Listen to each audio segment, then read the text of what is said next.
Hey, what is happening, you bubble bursting bag on? Coming at you with another IRL deck profile of video. Today we're going to take a look at Nicholas Moffit's top 8 Maridon list. I really like this list, and I'm not going to be able to give you as in-depth of explanation behind every single card like I was with the Charizard deck, because I actually played the Charizard deck and made the changes in the Charizard deck. So Nick, if you're out there, you see this video, and you hear this, and you want to either expand on some stuff I said, talk about some stuff that I maybe missed, or tell me I did a good job, let me know, or feel free to go ahead and leave a comment in the comment section down below. Let's jump right into it. So Nick went with a more traditional, I guess, Maridon build, the 2/2 Flaffy, with the Path to the Peak. Not the Peony build, is a research build. Of course, you can't go wrong with research. Drawing 7 cards is pretty good. So there's a 2/2 Flaffy in the build, and I really like a lot of things about this build. And we'll get through some of the standard stuff first. Only 2 Maridon.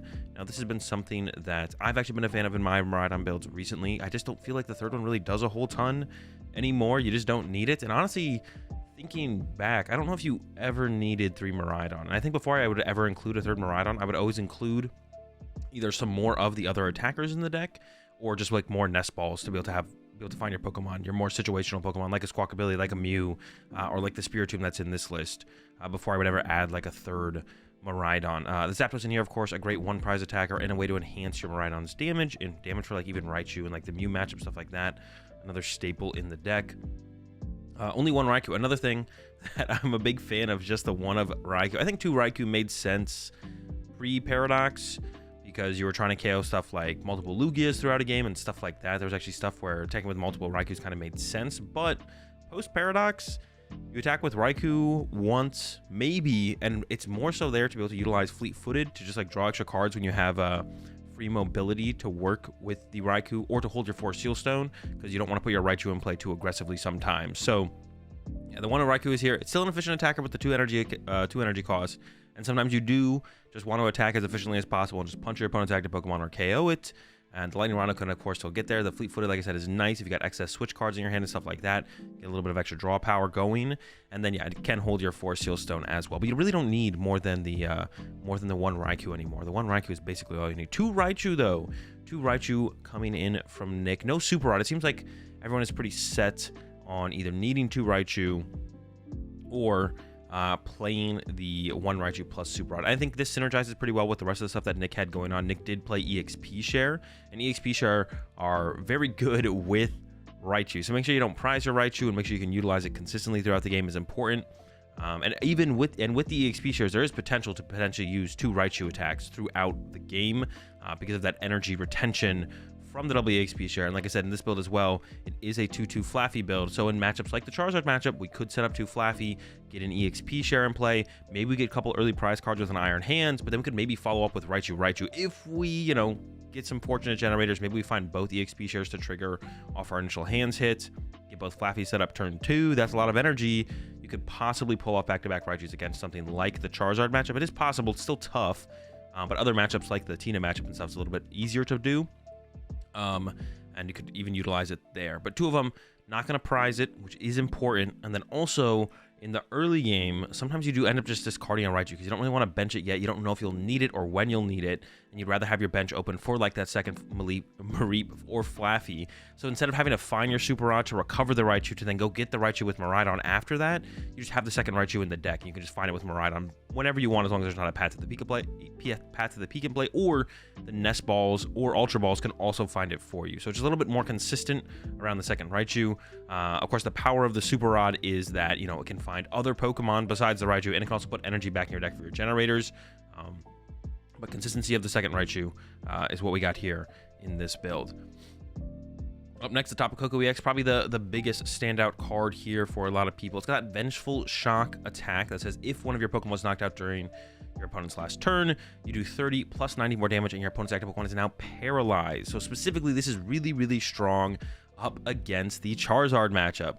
A lot of people did take after my Charizard build that I used to win San Antonio that did not play a switch card in it, and a lot of the Maridon players, I'm sure, were betting on that being the case, and, you know, included the Tapu Koko EX. I'm pretty sure like pretty much every Maridon player, my bet would have been every Maridon player at Portland had the Tapu Koko EX in there. It kind of made sense, and that's why I actually played a switch card in my Charizard deck at Portland was to play around this Tapu Koko, also Articuno as well. The Paralysis Articuno was a thing that people were playing as well.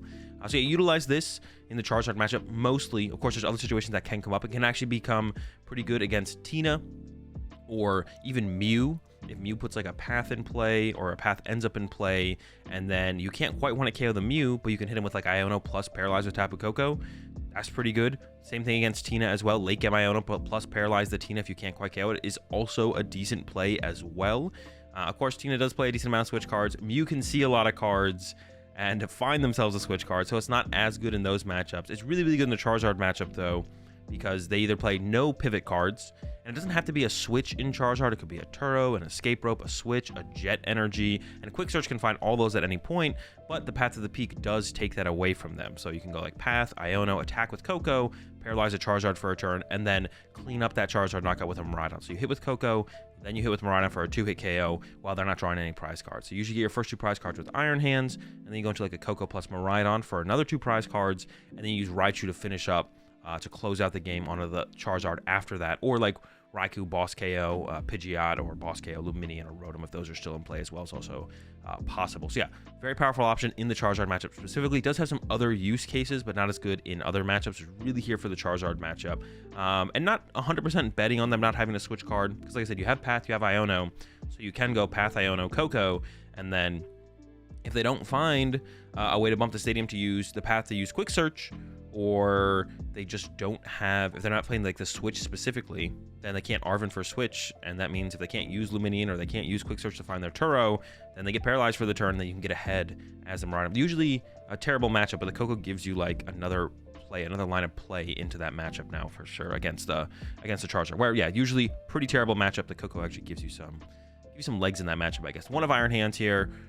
Overall, just the one. It's good for the early game, and usually good enough to give you a big enough lead against Gardevoir and some Lost Zone decks where you don't need to, but I do actually like 2 Iron Hands and Maridon overall. I was actually kind of surprised to see Nick rocking the 1 Iron Hands, no Super Rod, especially while still rocking the double Turbo Energy, because I feel like the double Turbo Energy really is really good when you play 2 Iron Hands. You'll be able to use 2 Iron Hands throughout game. So I was actually kind of surprised to only see the 1 Iron Hands from Nick, especially with how much better Iron Hands is becoming in the Maridon deck for where the meta's going. Guardy's getting more popular, Tina's getting more popular. 2 matchups where Iron Hands is really powerful. Of course, the Tina matchup depends on if they use like a Beseeching turn 1 or not, because you might just be punching him with Maridon. But if they're not, then that's where the Iron Hands comes in play. It's KO Cram, KO Comfey. Get yourself 2 prize cards off the rip. And then for the support Pokemon, we got the Squawkabilly in here, of course, for those aggressive early turn draws, especially when you go second, want to get off that turn 1 attack. So the Squawk and Seize helps us get there. And also the Motivate, really powerful attack in the Rapid Strike matchup, because Rapid Strike doesn't have a great way to KO Squawkabilly. Specifically, the Urshifu can't KO the Squawkabilly very well. So you get it there, get to Motivate, accelerate some energy into play, set up for some big Raichu knockouts, potentially. Mew in here, speaking of good attackers, into the Rapid Strike matchup, the Mew EX, not just for Genome Hacking into the Rapid Strike matchup. Genome Hacking really good against Lost Tina, really good against Rapid Strike, really good against any deck that plays Radiant Greninja. You can use that and then do some 70 snipes. And the double turbo combos really well with the Mew EX as well. But also mainly in here, I would say if Mew EX didn't have its restart ability, I don't know if you'd actually play this in Maridon, but the free retreat as a pivot, the restart ability to draw cards, you can't go wrong with a Mew EX in the Maridon deck, obviously. And last up, there's the Spiritomb in here as well. Tech for the Mew matchup, as well as the Control matchup. Gives you really good time against Control. And then the Mew matchup, it depends how many Fusion Energy they play, and if they're playing Fusion Mew in general, to be honest. But even if they are playing the Fusion Energy package in the DTE build, or playing Fusion Mew, the Spiritomb still gives you a really good shot against the Mew decks. And I think moving forward, I would probably play the Spiritomb and Maridon. I think Mew's just kind of not going anywhere. It was ridiculously, maybe the most successful deck at Portland as well. I know Tina won, but there was 6 Mew in the top 16 decks at Portland, which is like a crazy number to have overall. 2, of course, were in the top 8 as well. All right, let's take a look at the supporters real fast. Nothing really crazy here. Had the 4 research, of course, and then 2 judge. So going back to a little bit of that early disruption potential that Maridon was taking big advantage of pre-Paradox, and I feel like people kind of went off the judges from there. 3 bosses orders, of course. To be honest, I wouldn't hate to see a 4th bosses orders in Maridon. It's always a card that you really want boss all the time. So kind of playing a 4th boss kind of makes sense. And some better early game draw support, as well as better mid-late game hand disruption potentially than the judge. The 2 Iono as well alongside the judges there for hand disruption. So nothing crazy in the supporter lineup there from Nick. For the Pokemon search cards, also nothing crazy. We had 4 Ultra Ball and then the 1 Nest Ball, 4 Generator, of course. Can't go wrong with that. And then for the switch cards, we'll talk about those real fast. Only 1 Escape Rope, so doesn't have a whole ton of potential aggressive KO potential on your opponent's bench Pokemon when you go second with the only 1 Escape Rope. You're probably not pulling off like a boss play on the first turn of the game going second. And then 2 switches. Let's talk about the switches real fast. No switch cards. So Nick was really wanting to make sure that the Flaffies were not getting stuck in the active, which is definitely more of a scare if you're going to be playing the thicker Flaffy line for sure, because if you're going to be setting up double Flaffy in a game, it's harder to get an energy preemptively on both Flaffy as opposed to 1 Flaffy, depending on the situation. So has the double switch in here, just wants to make sure you can move the Flaffies. Doesn't really care about the little bit of healing you can gain from the switch cart, which can be a pretty big deal when you play Bravery Charms. But actually in this list, Nick doesn't play the Bravery Charms. So without the Bravery Charms, I feel like it makes sense to not include the switch carts and then just play some switches. Just make sure your Flaffy can move. That's more important than anything, I feel like. So yeah, I like that. Just the 2 switch, no switch cards. Just because like I mentioned, there's no Bravery Charm in here. So with the lack of Bravery Charm, I feel like it does kind of make sense to maybe just go to the switches like Nick did. Like I mentioned before, it is a path build. There's 2 paths, but it's not just path actually for the stadium. There's also 2 beach court. So a little bit more mobility with the beach court. Can move our Pokemon around with those. Also a way to bump path to the peak as well. That can be a pretty powerful tool to be able to bump opposing path to the peaks. A little bit of mobility, a little bit of path bumping. Beach court's honestly not even that good in Maridon. Giving like the -1 retreat cost on the basic Pokemon is like okay. It's just there's no better stadium, and you want to play some stadium that bumps path to the peak. I guess you could like make an argument for Pokestop. We really don't play that many items in this deck either. So beach court it is as our path bumps. For the tool cards, EXP shares in here. So a lot of, I mentioned these earlier, a lot of energy acceleration with the 2/2 Flaffy. Like I said, we're going back to a 2/2 Flaffy build here from Nick. And then some energy retention with the EXP shares. And I actually really like this. I was messing around with EXP share in Maridon pre-Portland. And I didn't try it with the Flaffy heavy build. I was kind of trying just an EXP share build, seeing if that was enough to retain energy and we don't even have to play the evolutions. But I really like what Nick came up with here. EXP shares with the Flaffy build. Keep that energy in play as aggressively as you possibly can. I really, really like that. No Bravery Charms. There's no room for Bravery Charms, though. That's what that means. And that's also something I like as well, the lack of Bravery Charms in there. The only other tools are 2 Forest Seal Stone. You can't go wrong with some Forest Seal Stones. Be able to find any card out of your deck is pretty good. But yeah, no Bravery Charms. Let's talk about that quickly for a second. This is how I was feeling when I was playing Maridon myself, was that the Bravery Charms just almost never got value. Like you'd put it in play to try and make the Charizard player need their Lost Vacuum or have a counter catcher, but it feels like they always have it. In Mirror Match, I think is like the strongest argument to want to play Bravery Charm, but really Bravery Charm only keeps you ahead in the Mirror Match. Or helps you come back from behind for the most part in the mirror match. It can help keep you ahead in the mirror match, I guess, as well. But once you are ahead in the mirror match, it's pretty easy to stay ahead in the mirror match as Maridon. And even if your opponent does play the Bravery Charm, it's still going to be tough for them to actually get value out of it to make it have it make a difference. So with the mirror match kind of going down in popularity, which I think was pretty predictable going into Portland, Bravery Charm's best matchup being the mirror match, and then in other matchups, it's just not being very good. Like I said, in the Charizard matchup, if you attack with Iron Hands with a Bravery Charm off the rip, and if they don't find the vacuum, don't find a boss or a counter catcher around the Iron Hands and punch it for 240, it's like, okay, the Bravery Charm made my Iron Hands survive for a turn, but then at that point you have to find the switch card, or there's probably going to find the vacuum next turn and get the KO on your Iron Hands. So it's really tough to get value out of Bravery Charm, and that's especially how I was feeling playing the deck. The more and more I played it, I was like, I'm just not getting value out of these Bravery Charms. There's got to be something else that's worth playing in here. And it looks like Nick agrees, obviously, and did really well. No Bravery Charms, has the EXP shares in here. Just retain your energy and play. That's the more important part. We don't need the extra HP. If we're attacking every turn, that's all you need to do. So definitely going to probably be the most standout thing to most people is the lack of Bravery Charm in here. But I think it makes a ton of sense. And like I mentioned, with the lack of Bravery Charm, not playing the switch cart also makes sense. Because if you're not getting one hit KO'd, we don't really care. But there is that one situation that can come up against like Charizard where you Bravery Charm on your Iron Hands, knock out, draw 2 prize cards that hit you for 240. If you get a switch cart then and heal 30 of that damage off, then all of a sudden your opponent doesn't get to go just get vacuum later to KO your Iron Hands. And then you're super far ahead as Maridon up against Charizard for that situation. But getting that whole combination of cards set up and off is just so hard to do. And then a lot of the time the Charizard player just has the vacuum initially for your Bravery Charm, and it doesn't even matter that you had the Bravery Charms to begin with.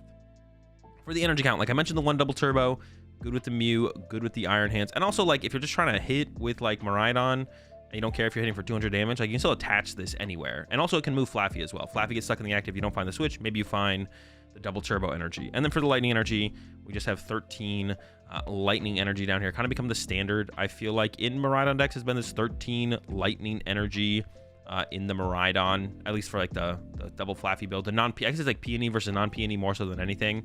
But yeah, I absolutely love this list from Nick. Nick's a great player. Definitely put in some time with this list. I love all like I said, the lack of Brave Charm, lack of Switch card. I love that. The XP shares, that makes a ton of sense to me as well. Absolutely love this list. So if you all are looking to play Maridon, I would definitely recommend just picking up Nick's list. I'll have it linked in the description below, of course, so you can import it from the Limitless page. Yeah, highly recommend picking up this build that Nick got top 8 at Portland with and just kind of working it from there. If you're looking for a starting point to pick up Maridon initially, or you're feeling kind of lost with where your Maridon build is currently at, I look no further. Just pick up Nick's list, try it out, and work it from there. Hope you guys enjoyed this deck, or this IRL deck profile video. I'll be doing more of them coming up. I think I'm going to do one before Charlotte, talking about how I would play Charizard at Charlotte, and bringing back some old faces in that. Maybe I something to think about how I would exactly play Charizard at Charlotte. So I need to work through that and find the spot for the text that I want to try and include. But yeah, stay tuned for that. Probably sometime early next week, how I would play Charizard at Charlotte, and I'll catch y'all in the next video. Peace.